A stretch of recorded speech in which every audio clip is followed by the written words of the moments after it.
So the moment has finally come. Tonight on Garage Time, we're gonna start putting in the last 2 windows. So that will make us go from our 19 window bus that we have now to a 21 window. So to start the process, we have to figure out what we're cutting. Now, this doesn't fit, obviously, to give us a nice mark. And this is gonna be butt welded, right? There's no flange here to tuck it in or anything. So this is gonna be butt welded. So I want that cut to be as perfect as possible, right? So first thing I'm gonna do is make a rough opening so that this can actually fit inside the bus. So holding this in place, I'm gonna go down just a hair because I know that I'm not sitting in the rain gutter with this. I'm gonna line it up there.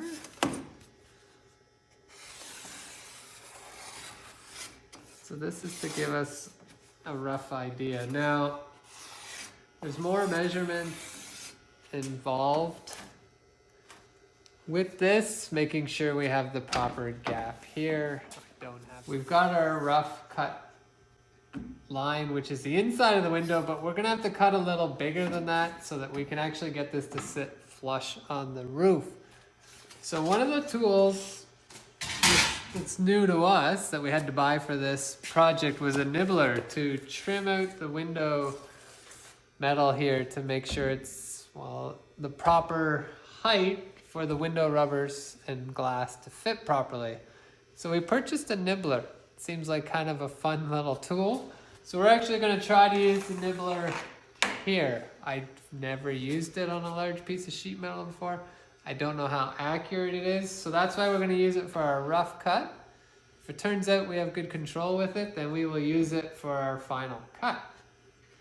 Now, usually you would drill a hole to start. You can see I had cut a relief here when we put in the front panel. So I'm on this side of my support brace. There's a little hole there. So I can start here and work my way around.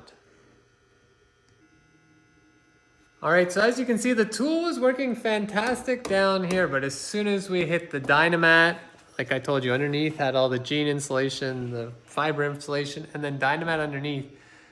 We removed as much of it as we could. The Dynamat sticks really well, so we left it, hoping the machine would cut it. Obviously, the way it moves the blade, the Dynamat was just gumming it up, so we got up to about here. Our cut is jagged as can be. We want our cut to be nice and clean. So as much as we thought that new tool was fun, we're gonna go back to a cutting wheel at least for our rough cut.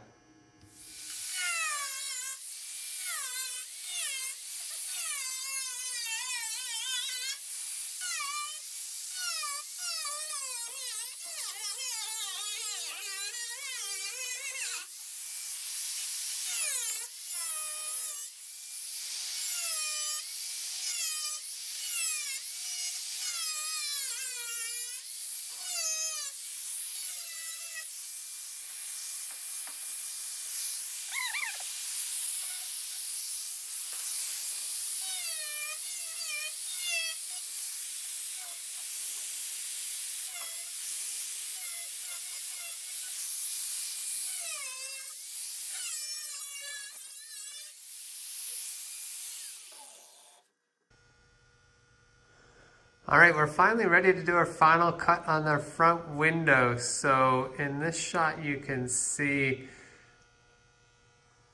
we have our caliper on and it's showing 108.07 millimeters. So that measurement should be between 107 and 111 millimeter. All of our other windows, we went and measured the back two on this side, roughly around 107 exactly. So we wanted to get as close to that as possible. The inside support brace was causing a little bit of grief for us to get exactly back to 107, but we trimmed it lightly and got to 108, so we're good with that. A millimeter is practically nothing, so no one should notice. And then we've gone ahead and used a dental tool and scribed the line line around this window because this is going to be a butt weld. So we got to cut that as close to the shape as possible, place this down in, and then weld it up. So we're going to go ahead, remove this sheet, this last window outer piece, get it all ready for welding with our flap disc, do our final cut, and get this guy welded in. All right, so our final cut has been made. Our butt joint, you can see, is lined up and ready to go. We've cleaned all of our metal and we trimmed and cut the inner piece as well.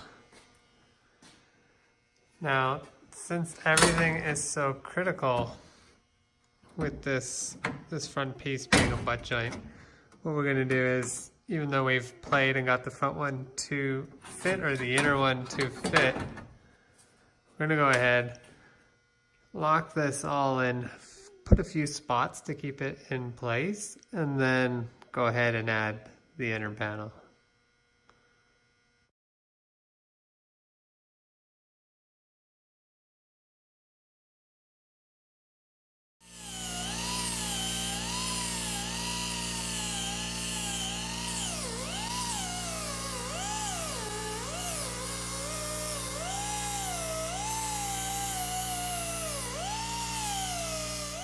So slowly but surely we're working along. So we're continuing with our tacks. So we continue tacking small spots as we go.